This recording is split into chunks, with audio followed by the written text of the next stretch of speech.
Përshëndetje dhe mirë se erdhët në episodin e 10 të podcastit Safe Cons, një podcast i cili realizohet në kuadër të projektit Shoqëria Civile në Veprim në përpjekje të koordinuara për sigurinë ushqimore dhe mbrojtjen e konsumatorit, që po zbatohet aktualisht nga Qendra e Konsumatorit Shqiptar në bashkëpunim me Antark me mbështetjen e Bashkimit Evropian në Shqipëri. Sot do të flasim për një nga temat më të rëndësishme në fakt, një temë shumë e diskutueshme që prek të gjithë qytetarët, që prek të gjithë brezat, por veçanërisht fëmijët, mjedisi online, tregtia elektronike dhe konsumatori.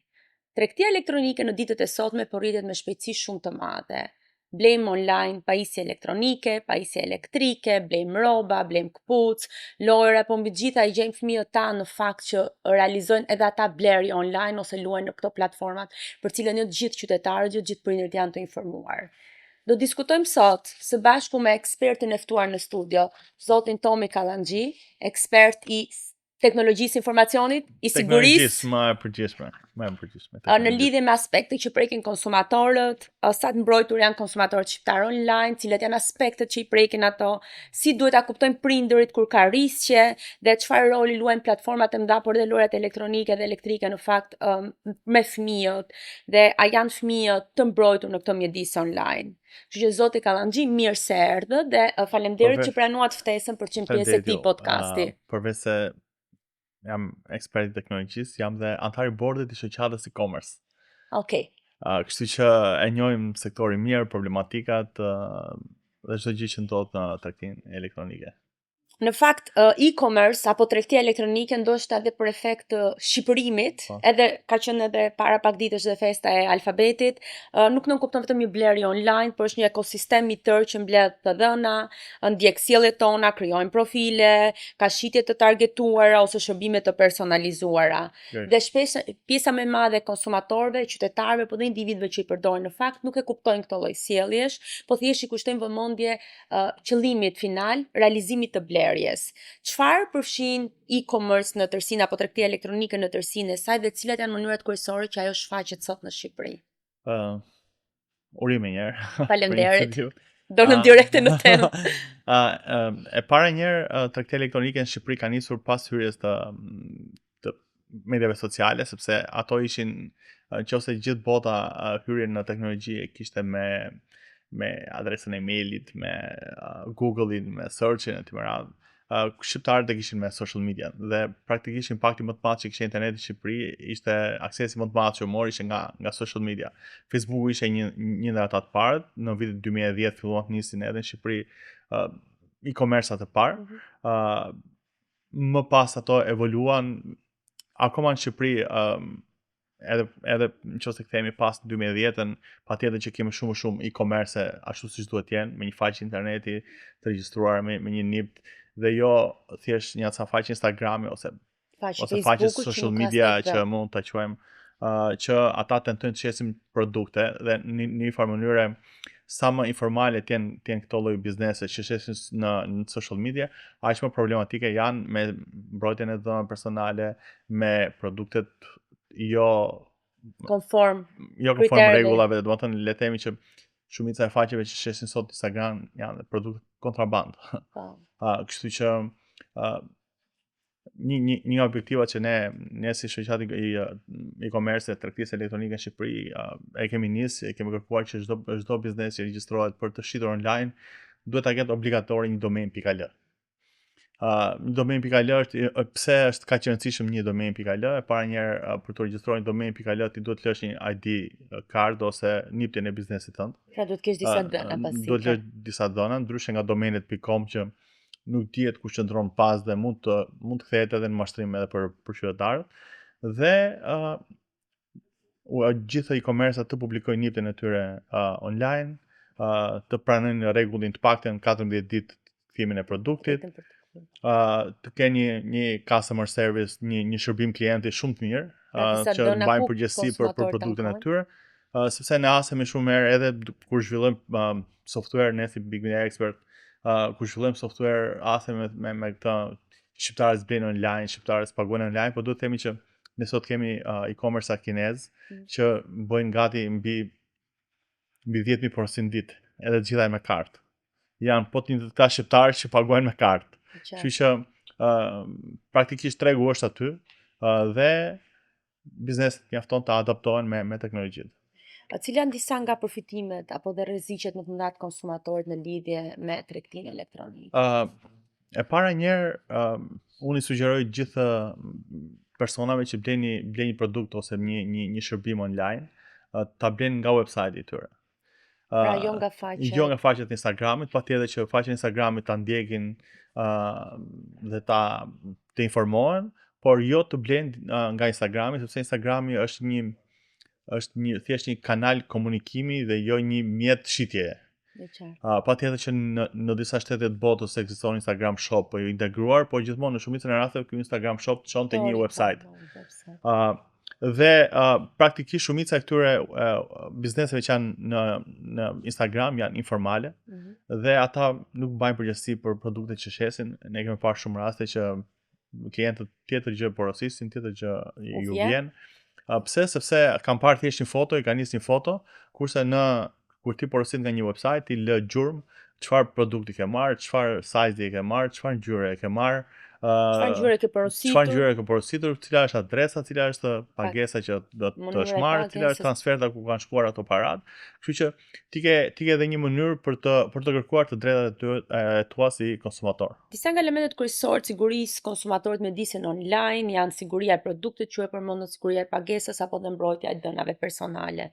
Dhe ajo që ju përmendet pak më herët është që shpeshherë në Shqipëri kur konsumatorët blejnë, ato hasin këto produktet e rreme, faqet pasigurta, nuk dorëzohen produktet ose produktet dorëzohen me tëmeta, kemi faqe pa nipt, pa adresë, nuk kemi një pikë kontakti, mbasi konsumatorët kërkojnë kthimin, i mbyllet komunikimi dhe i bëjnë blok përgjithsisht në faqet e Instagramit. Për shembull në një website ti nuk mund ta mbyllësh dot website-in për një individ caktuar. Sakt, ose madje kemi dhe raste të tjera ku shpeshherë konsumatorët të cilët nuk pranojnë të marrin produktin ose për rrethana nga më ndryshme të dhënat e tyre publikohen në këto faqe.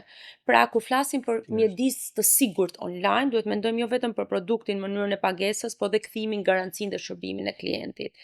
Cilat janë praktikat kryesore mashtruese me cilat përballen konsumatorët shqiptar? E para njëherë produkte fake, produkte false. E dyta janë produktet që kur është nga ana e konsumatorit është okay, por nga ana e biznesit është goditse sepse ka shumë biznese që sot shesin në mënyrë informale, pa respektuar rregullat e çdoganimit, e TBSH-ve, e importimit etj. Dhe patjetër që ata ndoshta ka raste që dalin edhe me kosto më të ulta, por ndonjëherë për qytetarët kjo është si vlerë, por për një mjedis të rregullt të biznesi kjo gjë është e pandershme. Sakt. Dhe në fund fare, pastaj këto biznese detyrohen të shesin një produkt pa atë ID-n, ti shkon për të blerë një produkt X dhe ai ta shkruan produkti Y aty në faturë, sepse praktikisht ti që ta shesësh një produkt, ti duhet ta blesh, ta importosh, ta magazinosh dhe më pas ta shesësh, sepse praktikisht ti nuk mund të shesësh një produkt që nuk e ke importuar ose nuk e ke një faturë blerje. Kështu që prandaj në shumicën e rasteve ndodhin edhe problematika të tjera që klienti e merr, ata nuk kanë përgjegjësi për çështje garancie, sepse janë distributorë të paautorizuar ose kanë blerë vetëm një ose dy copë. E njëjta gjë ndodh edhe me parafarmaceutikën. Për shembull, duke qenë edhe jemi të informuar me këtë treg, për shembull kushtet se si mbahen produktet parafarmaceutike sot është shumë e rëndësishme. Kjo është shumë e rëndësishme në fakt, tema që sapo kaluat. Sepse pavarësisht të skriptit ndryshojnë. Produktet parafarmaceutike në Shqipëri sot po shiten kudo. Dhe asnjë nuk është i përgjegjshëm, dhe as i ndërgjegjshëm, dhe asnjë nuk mban përgjegjësi për këto lloj produktesh. Produktet për shembull, një nga faktorët që ne flasim për vitamina, pikërisht, parafarmaceutike, se farmaceutike nuk lejohet të shiten online. Ligji po qarkullon për tu përgjithësuar, sepse duhet lançohet në fillim fatura receta elektronike që më pas to palët e treta e-commerce ta marrin dhe t'ja çojnë në shtëpi klientit. Por të rikthehem pak te parafarmaceutika, ka raste që ne nuk e dim, për shembull, mund të kesh shkuar ju për shembull, keni shkuar në Angli, keni marrë 30 një çantë me vitamina në supermarket. Në një supermarket në Britaninë e Madhe, dhe ç'a ndodh? ti ato s'dihet ku i ke lënë te bagazhi i makinës, temperatura ka shkuar 40 gradë, është futur pap në hije, temperatura ka shkuar 10 gradë, praktikisht ato humbin edhe atë, them praktikisht në placebo. Dhe ne dhe shumica e klientëve nuk e dinë se si janë ruajtur këto. Dhe prandaj duhen promovuar e-commerce që janë e para njëherë që respektojnë rregullat e ISO-ve, sepse sot ne kemi në Shqipëri e-commerce që kanë standarde parafarmaceutike shumë mira që janë të me shumë ISO që unë nuk i di fiks të t'i them. Por që referojmë ISO flasim për kam qenë kam parë edhe e shoh që temperatura nuk shkon poshtë 20 gradë asnjëherë, as nuk shkon sipër 20 gradë, ri gjithmonë statike, nuk ka rëndësi se ruhet me xhama të temperuar, ruhet ka sensore anti-miku, anti-merat, që ka një karakteristika që ruhen produkte dhe ne praktikisht ndonjëherë gënjemi nga çmimi dhe jo nga ajo cilësia e shërbimit të këtyre e-commerce-eve. Cilat standarde duhet të respektojë sot një biznes online në mënyrë që të jetë i sigurt për konsumatorin? Flasim në fakt kemi standardet e Bashkimit Evropian që i përmendëm pak a shumë, por kemi edhe standardet tona që janë të përrafruara, por në tërësinë e tyre. Ne duhet ti paraprim hyrjes në Bashkimin Evropian, sepse e para njëherë edhe për ne si e-commerce kjo është një hap shumë i madh, edhe është hap shumë pozitiv, sepse praktikisht çdo e-commerce në Shqipëri do ketë të drejtën të shesi në çdo shtetit të Evropës, pa pasur një NIP nëpër gjithë shtetet e Evropës dhe pa kaluar ato procedurat që ta zhdoganoj të spresi të vëshën, të ketë magazin doganore, ti pastaj të shesi nga magazina doganore për të shitur jashtë të merat, dhe praktikisht ky është një hap shumë i mirë që ne si ekosistemi i e-commerce-it po tentojmë të rrisim këto vlera brenda që në një moment që Shqipëria do hyjë në Bashkimin Evropian, që inshallah sa më shpejt, të jemi gati dhe të jemi konkurrues në një treg europian që praktikisht unë e shoh shumë optimist, edhe pse shumë biznese në Shqipëri nuk do kenë fatin të mbijetojnë. Sepse praktikisht tregu do kërkoj standarde më të larta, do kërkoj shërbime më të mira, përgjegjësi për produktin dhe dokumentacion të rregullt, dokumentacion blerje të produktit. Kjo ishte ide. Markime. Përgjegjësi për ty që po e shet, sepse nuk mund të kthehemi sepse imagjinoni kur ty në Bashkimin Evropian, më kujtohet ai çifti polak që hodhi hoteli në Durrës në gjyq.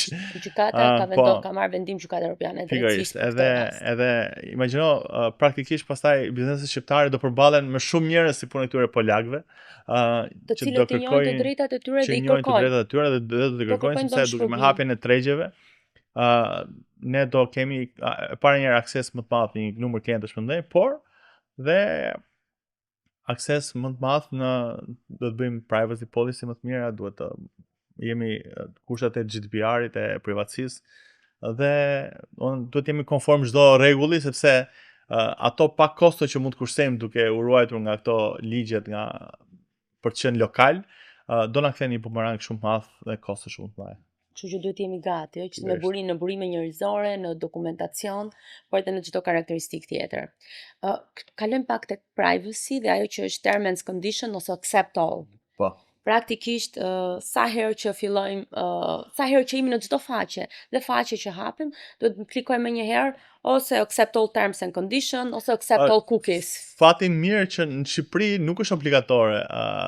Unë jap gjithmonë reject në fakt. Po, domethënë praktikisht Shqipëria nga që nuk është në GDPR dhe në një farë mënyrë këto cookiesat ne jemi njësoj si amerikanët praktikisht që një biznes shqiptar teknologjie mund të përdori dhënat.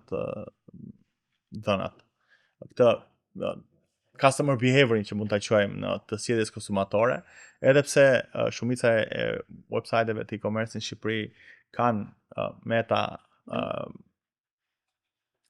ads të integruar brenda që ti kur navigon ose kanë Facebook Pixelin e integruar, kanë Google Tagun e integruar brenda që retargetizojnë përdoruesit që vijnë të paktën një herë në site dhe praktikisht këto gjëra në momentin që do hyjmë në Bashkimin Evropian do na kërkohet që ti publikojmë dhe të japim accept cookies.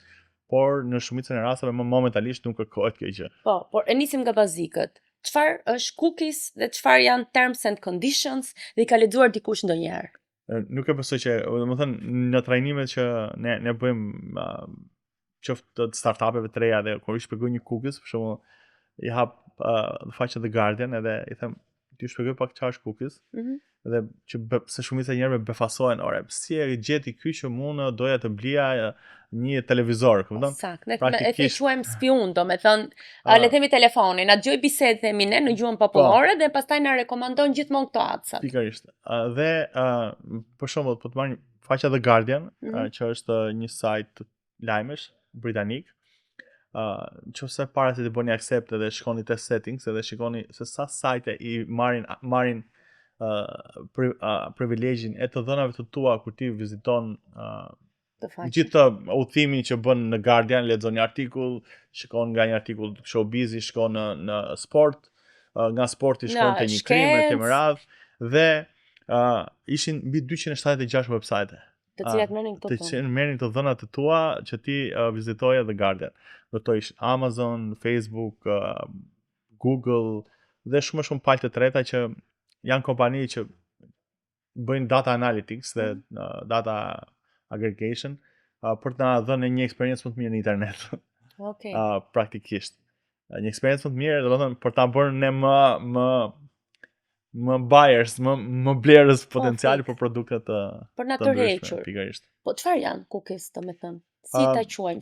Si ta konsiderojmë konsumatorët? Praktikisht ata nuk ruajnë të dhënat tona personale. Një cookie nuk ruan dhënat tona personale, ajo na specifikon, na vë një numër, një barkod le ta quaj unë, që mund të jetë me 15 ose 20 shifra që ruan sjelljen tonë brenda një websajti të caktuar, për shembull, siç e thash pak më parë, hyri useri numër 4.455.325 dhe vizitovi një artikull për teknologjinë, pastaj vizitovi një artikull për sportin.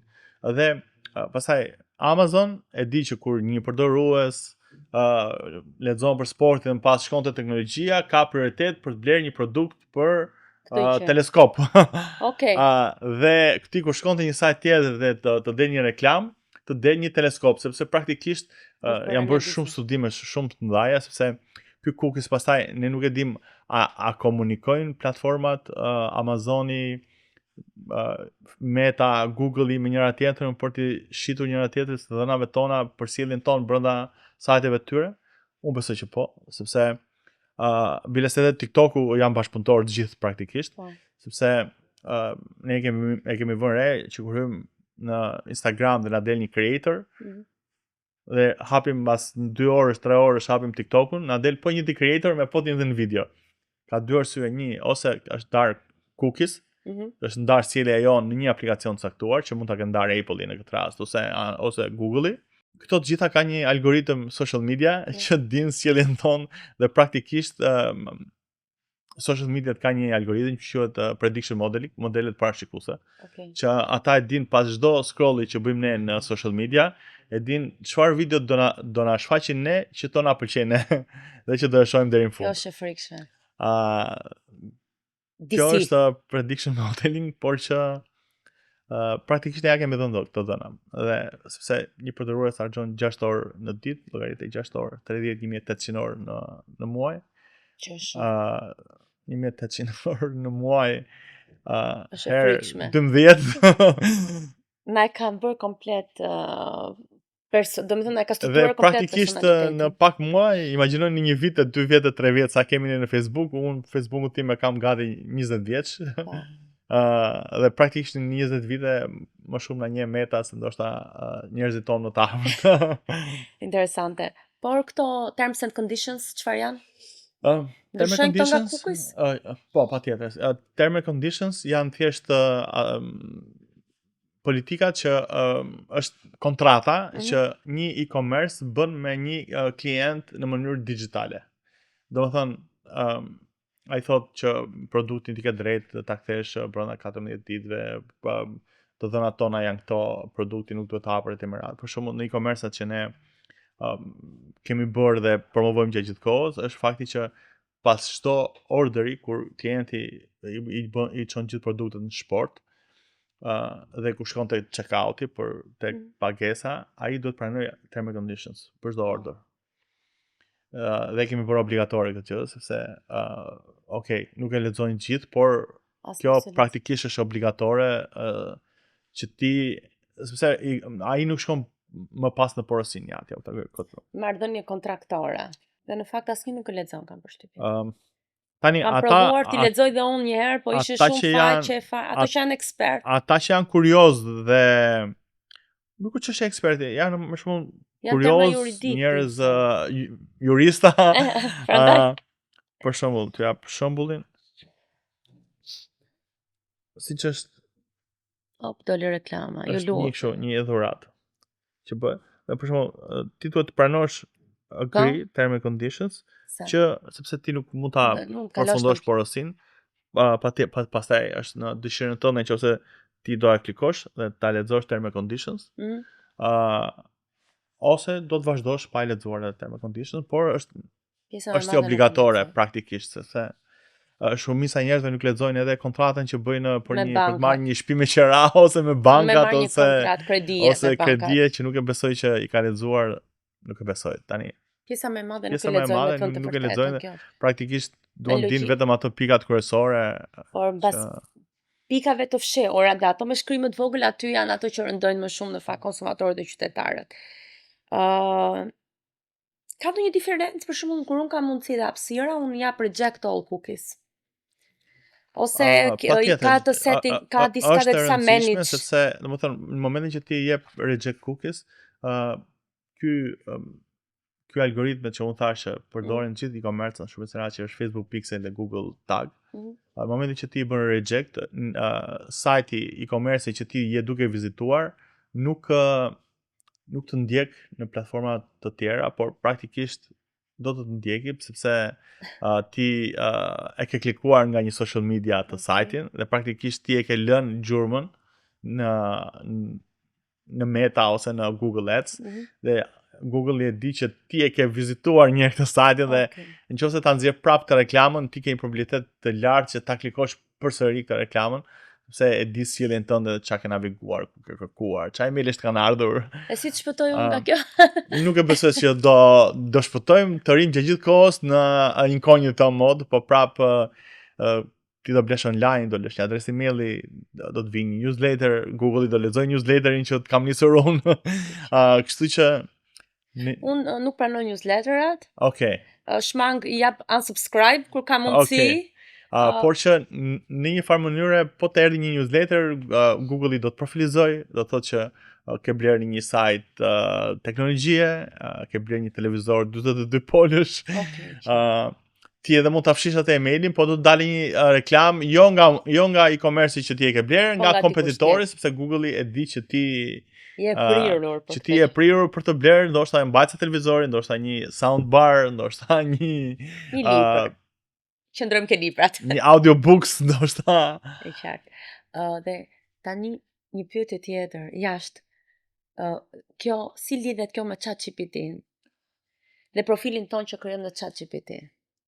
Profili jonë në ChatGPT që nga nëntori nuk është praktikisht aq privat sa që ishte para nëntorit. Institucionet europiane nuk e di fiks, nuk di ta them këtë për europiane, por institucionet amerikane kanë mundësi për të pasur akses në gjithë accountet e ChatGPT-s, nëse ti ke një sjellje të çuditshme, do të bësh një dëm për bën një rrezik publik. Për bën një rrezik publik për njerëzimin le të themi. Një shtet caktuar apo një individ caktuar, praktikisht autoritetet ndërhyjnë dhe i lexojnë këto dhëna dhe nuk është më aq më private sa ç'ishte më parë. Praktikisht ChatGPT-ja funksionon si një motor kërkimi që agregon gjithë website-et që janë në qarkullim.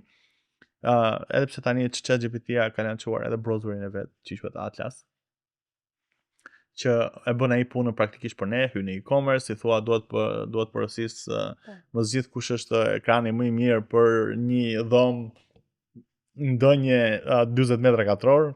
E kuptoj, me çmime dhe Më karakteristikat. analizo 3-4 sajte që ti i viziton shpesh dhe i beson që kanë produkte cilësore. Ai analizon ato produktet, gjen për masat ideale të televizorit që mund të qëndrojnë në atë sipërfaqen tënde dhe ti sugjeron. Por një gjë interesante, këto do jenë krishtinët e para që ChatGPT do festoj me ne. jo vetëm do festoj me ne, po krishtinët e para ose festat e para le t'i quajmë, që njerëzit do gjenerojnë ide dhuratash nga inteligjenca artificiale. Për shembull, dua t'i bëj një dhuratë X-it, është kaq vjeç dhe më sugjero dhuratë. Atë praktikisht ChatGPT-ja gjen e-commerce-at, ne në shumë unë analizoj këto dhëna po thjesht çdo javë. Edhe shoh shumë trafik për rusish që vijnë nga ChatGPT-ja.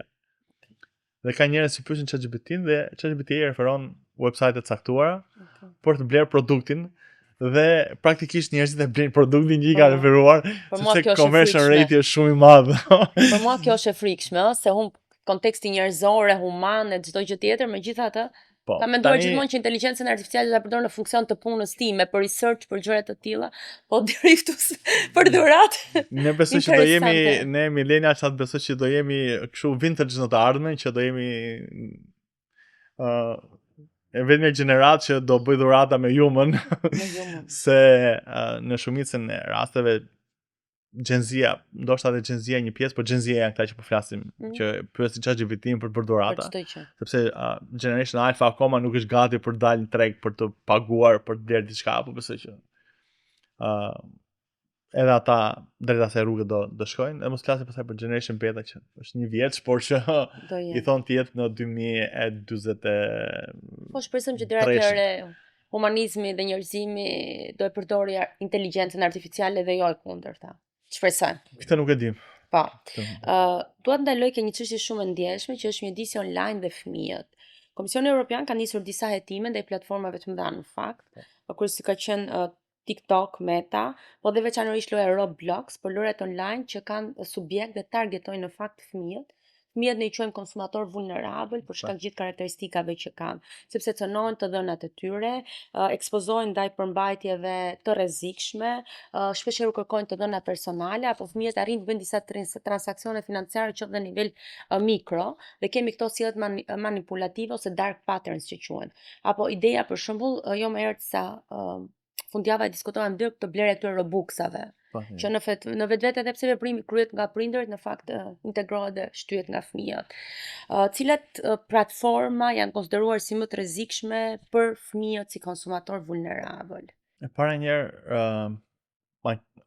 nuk po të quaj platforma të rrezikshme. Tani nuk dalë në konkluzion nëse janë të rrezikshme apo nuk janë të rrezikshme. Ma lër mua këtë term. Po ta lë ty. Sepse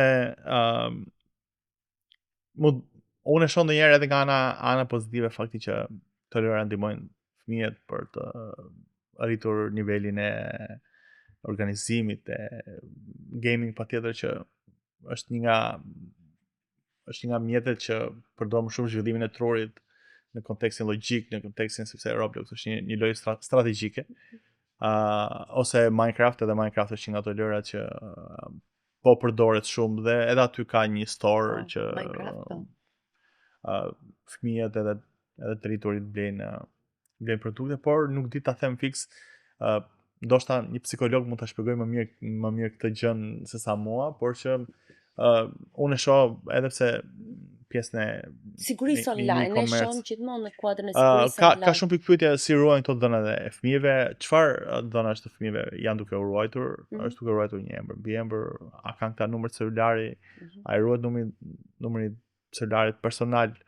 Prindërit ndoshta duhet të jenë pak më të kujdesshëm që ti monitorojnë orët, ti monitorojnë këtë numrin e telefonit që tjetë e hapur accounti me numrin e tyre telefonit dhe jo me numrin e fëmijëve. Në shumicën e rasteve. Pastaj çfarë mund të përpos aspektit social dhe formimit të personalitetit, sepse për shembull edhe un kam fëmijë që luajnë, por piqem ti monitoroj dhe shpeshherë në vetvete ti krijon një lloj mini konflikti familjar se ti thua luajte shumë ndërkohë që aty orët kalojnë shumë shpejt dhe ata nuk e kuptojnë sensin dhe fëmia prindi synon që ti monitoroj, ka ana tjetër shoh një sjellje, pra përveç elementit psikologjik që ka një sjellje sepse fillojnë komunikojnë, por për shembull le të themi në mjedisin online, të paktën fëmijët e mi përpiqen që të krijojnë të luajnë me të njëjtët njerëz që janë shokët e tyre të shkollës, duke krijuar le të themi si e gjykoj unë nuk jam ekspert atje, minimumin e mundshëm të rrezikut. Po ndërkohë ne dimë që ka pasur dhe raste pedofilie dhe kjo është një nga arsyet që Bashkimi Evropian ka nisur këtë gjë. Ka pasur para një raste që t'aty, por edhe ka pasur raste kur personat kanë qenë të manipuluar nga një inteligjencë artificiale. Që ka qenë lojtarë në lojë ose shumë inteligjencë artificiale që luajnë me fëmijët le ta quajë në një farë mënyrë i kanë manipuluar për të menduar gjëra të caktuara ose to term and conditionat e lojës kanë futur një fëmijë nuk ka deklaruar moshën dhe më pas ka përfunduar në një room sepse këto lojra kanë rooms. Po, asnjë nga fëmijët nuk deklaron moshën, nëse 19 vjeç teorikisht nuk të lejojnë. Kështu marrin dhënat tona. Me thënë vërtetën. Nëse jenë 19 vjeç mund të regjistrohesh në Roblox me sa di unë. Regjistrohen ata, po ata përdorin hapin adresa emaili, kanë nga 2-3 profile se duan që të fitojnë dhe Robux-e, domethënë situata është e tillë. Por që edhe Roblox është akuzuar shumë herë për shkakun që ka pas dhoma to dark patterns gjithmonë to. Që kanë qenë plus 18 vjeç, kanë hyrë usera minoren në për këto roomsat që kanë qenë brenda Roblox.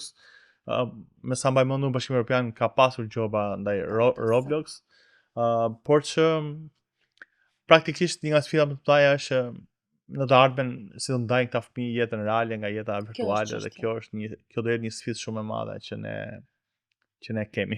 Po, pastaj kjo do të lidhet ngushësisht dhe me atë pyetjen e mëparshme dhe millenniumsat dhe gjeneratat alfa, beta, ajo që diskutuam herët çati.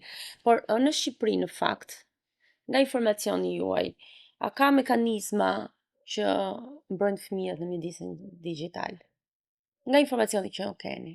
Përveç se prokuroria dhe policia duhet bëjnë funksion mbrojtjen e tyre në rast se ka një ankim. Po kemi parasysh që këto platforma nuk janë të krijuara në Shqipëri, domethënë. Nuk e di se është ligji fiks, nuk e di se çfarë është e lejueshme në rastin konkret që këto platforma mund t'i ruajnë fëmijëve, moshën mund t'i ruajnë, emër mbi emër, nuk e di si ju jeni ndoshta më shumë juriste sa unë. Si duhet t'i ruajnë Bashkimi Evropian ka tentuar në disa shtete tani po bën këtë digital identification apo Digital Service Act. Që ti në për sajte të ndryshme si betting, si faqe që janë plus 18 vjeç, faqe alkooli e temerati, duhet logohesh me këtë identitetin tënd digital, që prapë edhe këtu ka pasur triks që është në proces, është në provë, nuk është provuar rend. Me sa di unë në Itali ka nisur Digital Service Act quhet ajo që po ndodh, që janë në faqet e bastave dhe në faqet plus 18 vjeç. Që kërkohet identifikimi digital për të pasur akses dhe jo thjesht një accept nëse je plus 18 apo si je. Pra me vetë deklarim le të themi. Por që teknologjia prapë pastaj ka ato barierat e veta, çështjet e VPN-ve, çështjet e Po, çfarë është çështjet e VPN-ve?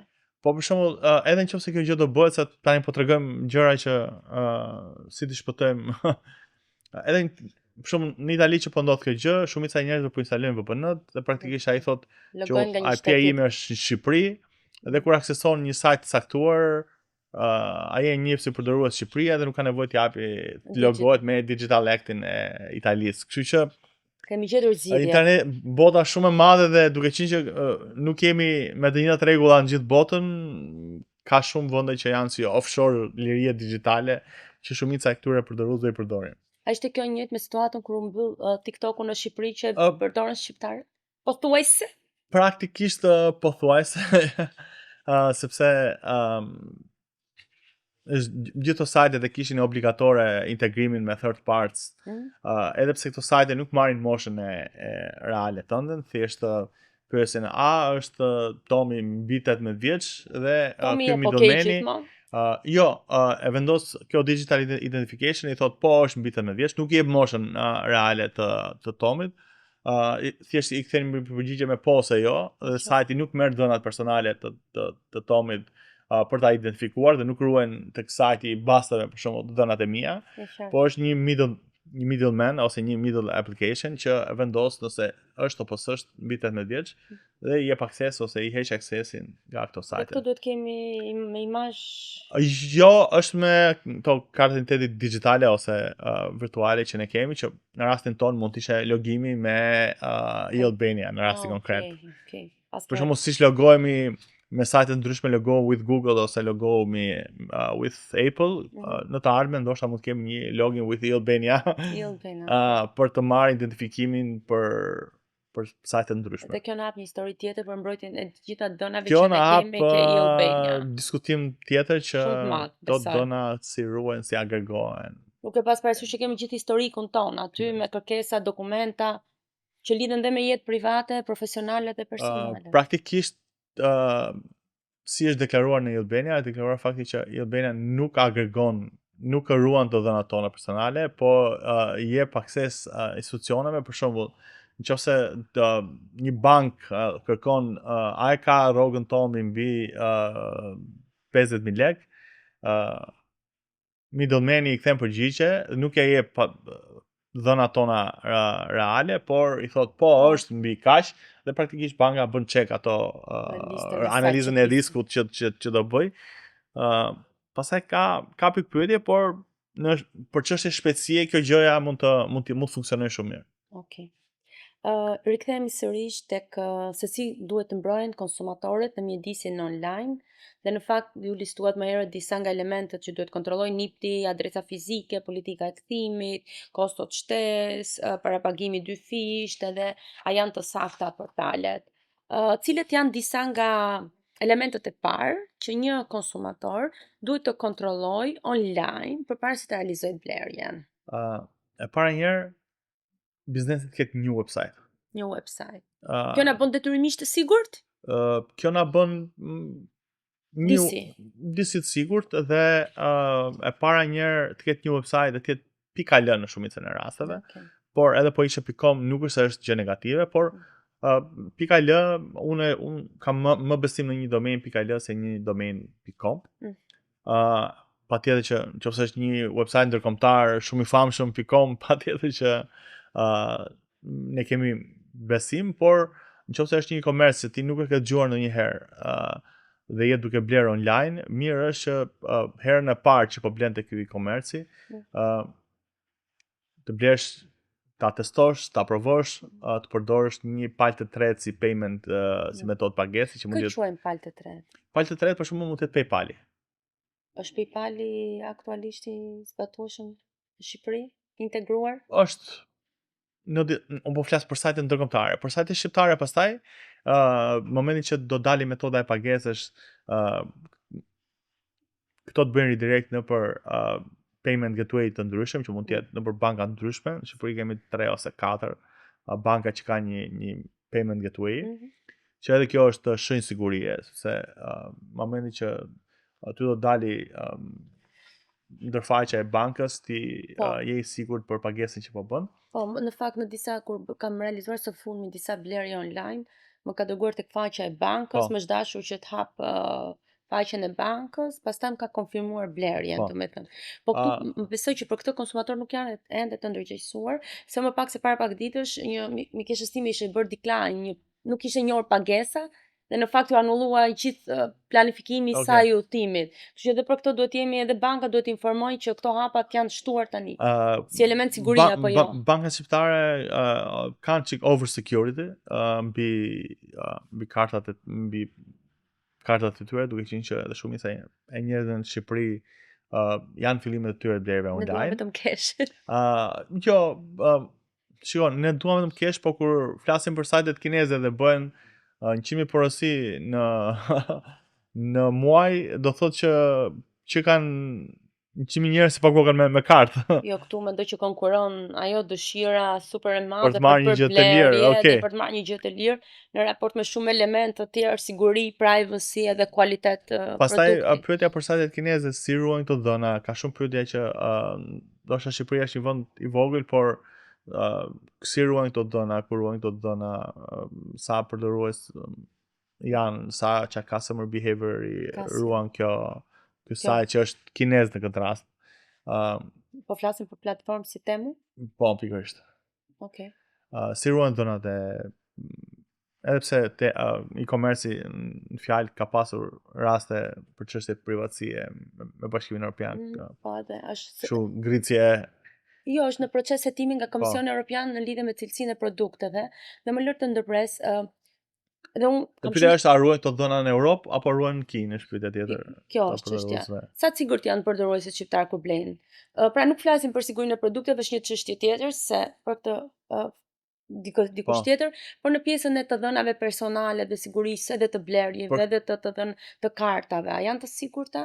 Të kartave patjetër që po, sepse është gjithmonë një palë tretë që kryen transaksione dhe nuk është e-commerce që kryen transaksionin. Do të thënë edhe nëpër sajtet të ndryshme, për shembull, që ne vendosim dhënat e kartës pa e çuar nga faqja e bankës, që këto quhen native payment gateways. Ty të vjen një notification, të vjen një konfirmim që u zbrit pagesa o mor pikërisht ajo vlerë nga banka jote, nga X tregtar. Nga X tregtar, nga emri i tregtarit, nga vlera që ti ke porositur, sa të shman nga karta, çfarë ore, me ID-n e transaksionit që të vjen me email. Kështu që edhe kjo është e sigurt. Pastaj për çështje privatësie, pastaj në Shqipëri është edhe pak një kontekst luksi, sepse ku agregojnë dhëna, ndoshta Bashkimi Evropian është marrë pak me këtë gjë, sepse edhe gjigantët e teknologjisë kërkojnë që të gjitha dhënat e përdoruesve të Bashkimit Evropian të ruhen në Bashkimin Evropian dhe jo të ruhen në një shtet tjetër. Dhe kjo është pikpyetja që kanë për sajtet kineze si Temu ose Shein ose sajte ndryshme që. Dhe këto kanë qenë në fakt kryesisht Shein dhe Temu kanë qenë të targetuara nga Komisioni Evropian për cilësinë e produkteve, po edhe në lidhje me mbrojtjen e dhënave personale, GDPR-in që e përmendët më herët. Çfarë duhet bëj konsumatori nëse mashtrohet online? Para njëherë duhet të jetë kujdesshëm si fillim herë ku të blej. Duhet të blej nga sajte që sidomos tani me inteligjencën artificiale, shumica e këtyre e-commerceve ose këtyre që shesin ndoshta edhe këto vitamina, ne kemi para raste që kanë krijuar deepfakes, të që quhen me personazhe të ndryshëm publik shqiptar, sikur po flet për një vitaminë caktuar, që ky e ka pirë këtë gjën, kanë marrë personazhe të ndryshëm publik, i kanë gjeneruar deepfakes edhe i kanë bërë si testimonials për produkte caktuara dhe për kjo s'është e vërtetë, domethënë. Dhe kjo nuk është e vërtetë. Në shumicën pra nuk po i përgjigjsojmë të gjitha, po sikur këta përdorin këtë gjë. Po, pikërisht. Bëjnë reklam. Bëjnë reklam ose janë dëshmitar të cilësisë të produktit tyre me inteligjencë artificiale, edhe kjo gjë për shembull kompania që po flasim i targetizon njerëzit mbi 50 vjeç në Facebook, duke qenë që ata janë edhe më familjar me televizionet, me personazhet publike e të mëradh, dhe i kishte bërë deepfakes të personazheve si Blendi Fevziu, edhe shumë personazhe të tjerë që kishin provuar këtë vitaminën, që ishin shëruar kyçet e të mëradh, dhe njerëzit kjo ishte gjitha me inteligjencë artificiale që këto quhen deepfakes. Ndërkohë sot ekziston detyrimi që në rast se është bërë me inteligjencë artificiale duhet bëhet çnimi, të paktën kanë vënë re disa prodhuar me inteligjencë. Pikërisht, por duke qenë që këto sajte mund të jenë në Shqipëri. Po. Okej. Duke qenë që këto sajte pastaj edhe inteligjenca artificiale për personat publik nuk mund të gjenerojë një deepfakes, por duke qenë që ka inteligjencë artificiale që janë në dark mode, në për tregje si punë Bangladeshit, si punë Pakistanit, si punë Rusisë, që nuk i respektojnë këto rregullat e Bashkimit Evropian ose të Shteteve të Bashkuara për çështjen e privatësisë e personave publike, imazhit publik, që nuk mund të bëjë një deepfake për kryeministrin e Shqipërisë duke thënë ca fjalë, por nëse këto hostohen në Pakistan ose në Bangladesh, mund të bëjnë çdo lloj gjëje të mundshme dhe mund të gjenerojnë edhe deepfakes me testimonials të ndryshëm që pra to gjenerojnë atje dhe publikohen tek ne? Edhe publikohen në shtetin shqiptar, po. Dhe kjo është e ligjshme? Ne nuk e dim nëse edhe sajti që i ka publikuar, i ka përdorur është i lishëm ose është i Pra regjistruar në është i Shqipëri. regjistruar Kjo apo është po kryen kjo është veprimtari. pyetja. Okay. Sepse në shumicën e rasteve këto lloj sajtes nuk janë regjistruara në territorin shqiptar. Të nderuar dëgjues, shikues, tregtia elektronike vërtet është e ardhmja, po sikurse u vure edhe nga komplet biseda që ne kishim sot, duhet jemi shumë të kujdesshëm në mjedisin online. Në fakt, ajo vjen çdo ditë dhe më shumë duke u fuqizuar, por kërkohet dhe më shumë përgjegjësi dhe më shumë përfshirje. Spari tregtarët dhe gjithë platformat nga cilet ato shesin duhet jenë më transparente, institucionet duhet jenë kujdesshëm që të zbatojnë gjithë kuadrin ligjor, por nga ana tjetër, vetë konsumatori duhet që të jetë i informuar dhe i ndërgjegjësuar. Një mesazh të fundit nga ju zoti Kallanxhi në lidhje me të gjithë mund t'ia drejtoni konsumatorëve, mund t'ia drejtoni tregtarëve apo të institucioneve publike në lidhje me komplet mjedisin online apo dhe tregtinë elektronike. Një mesazh për blerësit, e para njëherë të blejnë gjithmonë nëpër websajte, të verifikojnë nëse është nipti i biznesit në website dhe më pas të bëjnë një blerje. Pastaj për bizneset shqiptare, e para njëherë vërtet nuk mund të konkurrohen gjithmonë me çmim, sepse edhe pse duke bërë gjëra underground nuk mund të mbijetoni gjithmonë me çmim, edhe e dyta është në moment që ne do hyjmë në Bashkimin Evropian, që e ditë është shumë afër inshallah. Kompeticioni do jetë shumë i fortë dhe çmimi nuk do jetë më vlerë, por duhet të jetë eksperjenca, shërbimi i klientit, customer behaviori, shpejtësia, përgjegjësia mbi produktin, garancia, politikat e kthimit, përgjegjësia mbi atë çka ka bler klienti juaj dhe në fund fare kur klienti është i kënaqur patjetër që ai do rikthehet te ju, çfarë do dhe kompania europiane të vi apo të ikin nga Shqipëria. Faleminderit. Faleminderit. Ky podcast realizohet në kuadër të projektit Safe Cons, shoqëria civile në veprim në përpjekje të koordinuara për sigurinë ushqimore dhe mbrojtjen e konsumatorit, që po zbatohet aktualisht nga Qendra e Konsumatorit Shqiptar në bashkëpunim me anëtarët me mbështetjen e Bashkimit Evropian. Është një iniciativë që synon të ndikojë dhe të përmirësojë jetën, shëndetin e konsumatorëve, gjithë qytetarëve, por njëkohësisht çdo subjekti tjetër në rolin e tij si tregtar apo në rolin si institucion publik. Na ndiqni në të gjitha kanalet tona, na ndiqni në YouTube, na ndiqni në rrjetet tona sociale, LinkedIn, Facebook apo Instagram, dhe pa haruar website-in ton, dhe mos harroni, një konsumator i informuar është gjithmonë një konsumator i mbrojtur. Na ndiqni në episodin e radhës.